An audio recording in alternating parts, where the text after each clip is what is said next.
Hello friends, in last video we have completed the first chapter of your third module, that is IP as the network layer.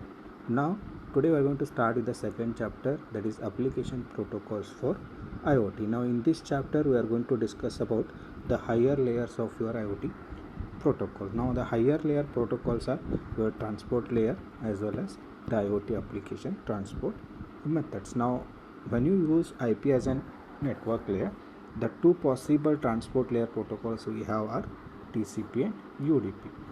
And for IoT application transport methods, we are going to have 4 different ways which we are going to discuss in this chapter. Now we'll start with the transport layer. As we are going to use IP as a network layer in your IoT architecture, we have two main protocols for specifying your transport layer, that is transmission control protocol TCP, and the second one is UDP, that is user datagram protocol. Now the first one, TCP, is called as connection oriented protocol, which requires a session to get established between the source and destination before exchanging the data. Means before exchanging the data you should form a connection between source and destination, and same connection is going to be used for transferring of a data.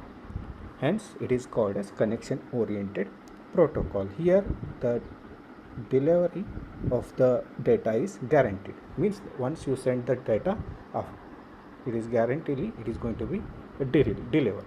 And the second protocol we have is user datagram protocol, and this is called as connectionless protocol, and data can be quickly sent between source and the destination, but with no guarantee of delivery. Delivery is not guaranteed in case of UDP. Hence it is a connectionless protocol. It is going to use a different route every time you send the data from source to the destination. Hence the delivery of the data is not guaranteed. Then we will see which protocol to be used at transport layer. Now you have two options, either you can use TCP or UDP. Now where you can use a TCP. Now if you have a large amount of data and where the delivery of the data should be guaranteed, in such cases you can use a TCP as your transport layer protocol, and it is going to transfer a large amount of data by dividing that data into smaller set of packets. And UDP, when to use UDP? Now in context of using network services such as domain name system, network time protocol, or simple network management protocol, or dynamic that is DHCP, and for real time data traffic you can use UDP. Now for low power networks the UDP protocol is preferable. The same thing is illustrated here. Because of the constrained nodes and network need to use a new IoT protocol, application protocol such as constrained application protocol, that is COAP. And for this COAP most widely used protocol is UDP. Now this is about the transport layer protocols, that is either you can use TCP or UDP based on your requirements. Now the next concept of this chapter is IoT application transport methods. Now we have 4 different IoT application transport methods which are going to be covered in this chapter. The first one is application layer protocol not present. This is one method. Second one is called as SCADA. Then third one is generic web based protocols, and the fourth one is IoT application layer protocols. These are the 4 transport methods we have. Now first one is application layer protocol not present. In these cases the application layer is not going to be present. And the second one is SCADA, which stands for supervisory control and data acquisition. Third one is generic web based protocols, and the fourth one is IoT application layer protocols. Now under this IoT application layer protocols we are going to discuss 2 important protocols, that is MQTT, that is message queuing telemetry transport protocol, and the second one is constrained application protocol, that is COAP. Now we'll start with the first transport method, that is application layer protocol NOT. In second module, we have classified the constraint nodes in three different classes. If you know that, class 0, class 1, class 2. If you take those devices, now the class 1 or class 0 is not capable of implementing the complete IP protocol stack. Hence, it is also not possible for class 0 devices to implement your application protocol. In such cases, the application protocol is not present. Now, for example, you are going to use the sensors.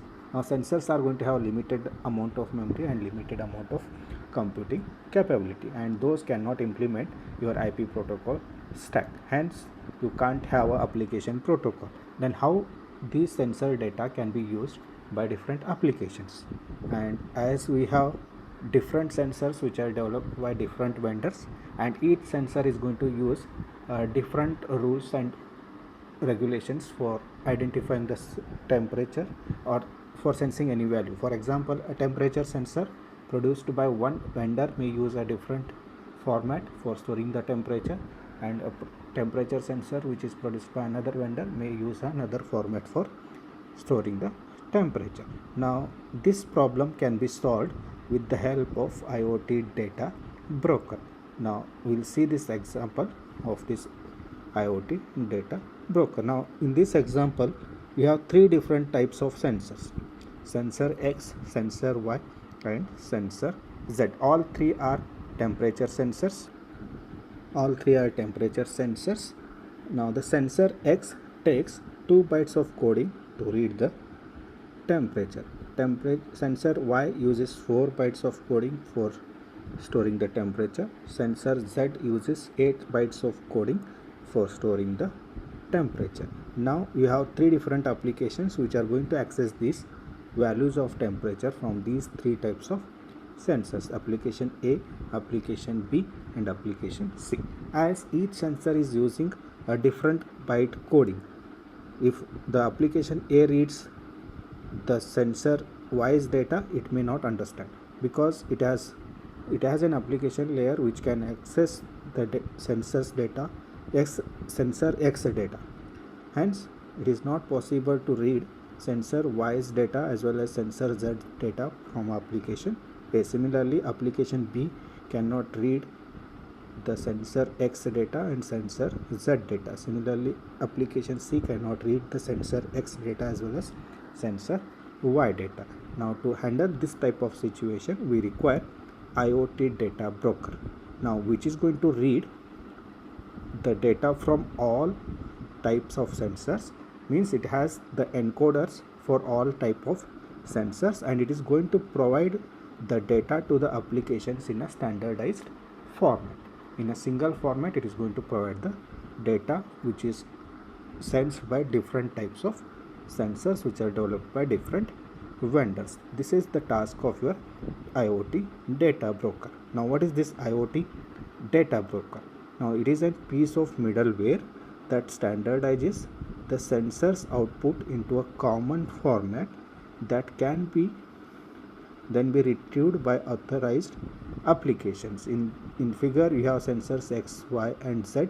All are temperature sensors, but their output is encoded differently. The task of IoT data broker to understand the different formats in which the temperature is encoded, and then it should decode that data into a common standardized format, so that applications A, B, and C can access this temperature data without having to deal with decoding multiple temperature data formats.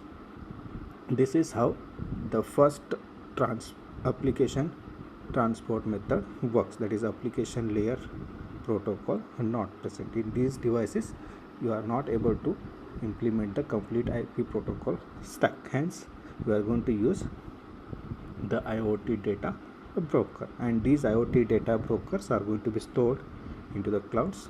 You can utilize those IoT data brokers and you can access the data of any type of sensors. Okay, this is about the transport methods, transport methods and application transport methods. We have discussed about the first application transport methods. In next class or in next video we are going to discuss about the second application transport method, that is SCADA. Thank you.